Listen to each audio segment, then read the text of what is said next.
So the way we address these particular issues is we've come up with a framework that has 5 pillars.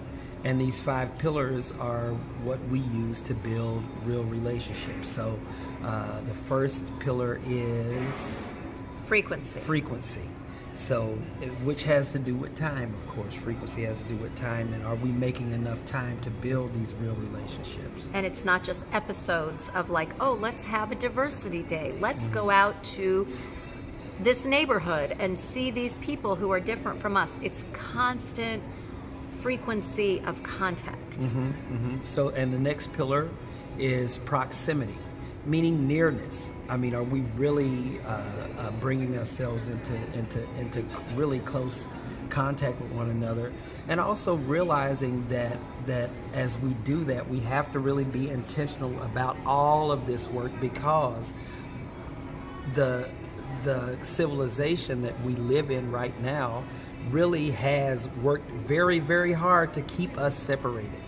And when we talk about that particular separation or segregation, what we're talking about are deliberate acts, and so those things require a commensurate response to be addressed. Is that if we have to replace those acts with acts that are going to bring us together. And I think about proximity is like a dinner table. Yeah. So that power of world peace starts at the dinner table. Yeah. The power of breaking bread together. The power of humanizing someone different than yourself by doing something together. So you might play a sport, but a really powerful way is sharing a meal. Yeah. That's an ancient practice of breaking bread. Yeah, no, definitely. And then the third element is knowledge, right? So knowledge. So we talk about knowledge, and I think that, I really like this particular section because, so much of academia and the world of education is centered on knowledge as just merely an intellectual activity. From a Western canon. Yeah, from a very Western canon. These are the people that you should read. These are the things that you should know about. And this is what you have to do to get this piece of paper to move you through, so that we can say that you have the proper knowledge to be able to preside over the game. We accept your knowledge. Yes. We acknowledge your knowledge. If you played our game and learned our thinkers, our people. But what about cultures that have passed their knowledge down in very different ways? What about people that have learned, say about particular scientific things through the observation of nature, and not just trying to pick it apart and break it down to its elements, but they watch, they observe? What about people that pass things down through their parents and their grandparents, through oral traditions, or through song, or through dance, or through art? Those are other forms of knowledge. Meditation is a form, is a method and a way to gain knowledge, and an epistemology, if you will.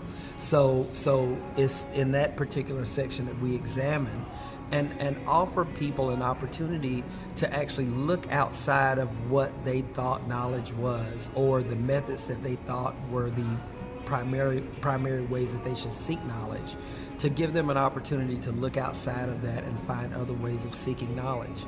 And not just seeking knowledge from books, but seeking knowledge from cultures and people and other ways of being and experience, and validating those things. So our fourth pillar is reciprocity. Yes. And we think about reciprocity is essentially, it is about relationship. Yeah. So you're not just, getting knowledge thrown at you, and you're not just doing charity for somebody, but you are developing this relationship. We talk about, my definition of a global citizen is to be a friend to the whole human race. Yeah. And friendship, by its definition, must be reciprocal. Yeah. So your definition or your relationship with the world is not just a charity case. It's not just tourism. But in fact, you are impacted and changed by it, just as you are by the relationship you have with humanity. Yeah. And so there are so many layers of reciprocity, knowledge. All of these also work really close together, and that leads to our fifth element, which is our newest addition to the model that we are particularly excited about, and it helps us make it really tangible, I think, and that's imagination. So dreaming the world that you want to have and not just accepting status quo because it's always been like this is a very hopeful approach to going deeper than diversity.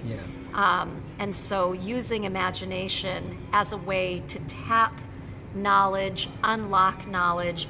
And one really special element I think that we work with, that Eric, you bring, is song. And so we just did a workshop where people got to create collages, make representations of their going deeper than diversity. But to help them get to that point, you shared call and response and sang, and it was like we unlocked this depth that everybody came to the room with, but maybe they didn't even know they had. And maybe you can share a little about the power of music and call and response in having an experience of diversity. I mean, and I think that as a musician, I've always had this very interesting relationship to my music, almost a little bit of distance between me and the music, because I kind of realize that it kind of comes from somewhere else, even though it does come from me. And so being able to, or at least attempting to convey that to people and letting them see that everything around us has come from a human experience of creativity, like everything, lights, electricity, paintings, even the most mundane of things comes from someone's imagination. That's what we do. We make things, we create things. That's what human beings do. We've created civilizations over and over and over again. We make them, we break them, we build another one.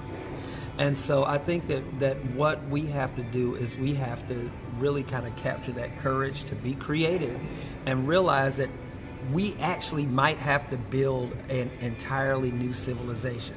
Now, I know that is daunting, but as I said, that's what human beings do. And so hopefully we gave people an opportunity to just experience a little bit of what it is like to bring something from nothing, or to use whatever resource is around you to create something that no one has seen before.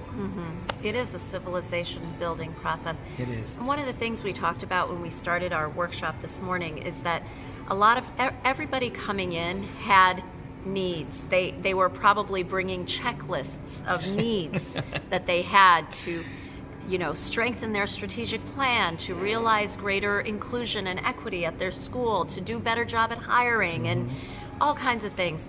And what we hoped that the experience of coming together in real life, as opposed to just reading blog posts and following us on Twitter, is it's so unique. It's four-dimensional, it's your senses are engaged. And so that's what we try to do. We start with a mindful meditation, we go into song, we get to know each other, we make stuff, we call and response sing, we challenge the imagination, we talk about brain science. So we're really trying to kind of fire all neurons and get people to really immerse in the idea to build something that's never been seen, to really do civilization building work. And I mean, I think that's so important too, the fact that we are introducing these various methodologies in the workshop, because we've also been taught to work in a framework of right versus wrong, black versus white, like this very binary type of way of reasoning about things. It's very either or. mentality. And I think that once people can see that that the elements even of a civilization are very diverse elements. Yeah. They're very diverse We're elements. challenging that. We are, and we have to challenge it, and we have to make room for the dancer and the scientist and the singer and the and the whoever else wants to be in the room. And I think that that's what we're really kind of putting forward for people when we actually move them through these various modalities of civilization building, because it's going to take everybody, and everybody doesn't come from the same place. Everybody's very different, in a very macrocosmic sense, but even down to the little tiny minutia of life. One of the things I thought was really interesting as we give this presentation, a couple things happened. Mm-hmm. One is that very naturally, difficult conversations rise to the surface, mm-hmm. and people feel safe. And we talk about the power of building psychological safety. People feel safe to share difficult conversations, yes. real challenges that they're having. So we build in the time to pause and everybody work on that question, so that they can leave with something tangible. Yeah. And how do you talk about that? So work through difficult conversations. Mm-hmm. So that's one of the things that's interesting that just naturally bubbles to the surface. And then the other thing is when people are there as a team, they realize, guess what? We are proximate and we're having frequent contact. And then they had breakthroughs. They did, because they felt safe to bring up really uncomfortable things that are happening at mm-hmm. work. And in a very organic, natural way, they worked through it. Yeah. And I thought that was a magical moment that happened.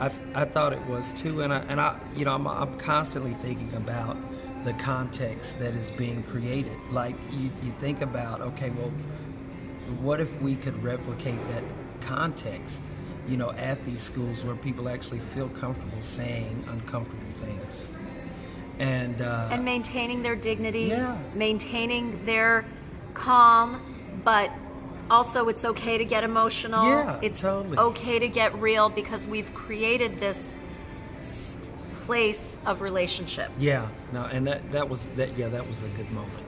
That was a good moment. So, well, in a nutshell, that's what we do. So, y'all need to have us. Here we are. We're, deeper than diversity, if you hear about it. Diversity is not the goal. Yeah, all of that stuff. All of it. We're working it out. We're trying to work it out. But, we need people to work it out. And so, we'll be calling on you all, too. So, thank you. Have a good day. We're out.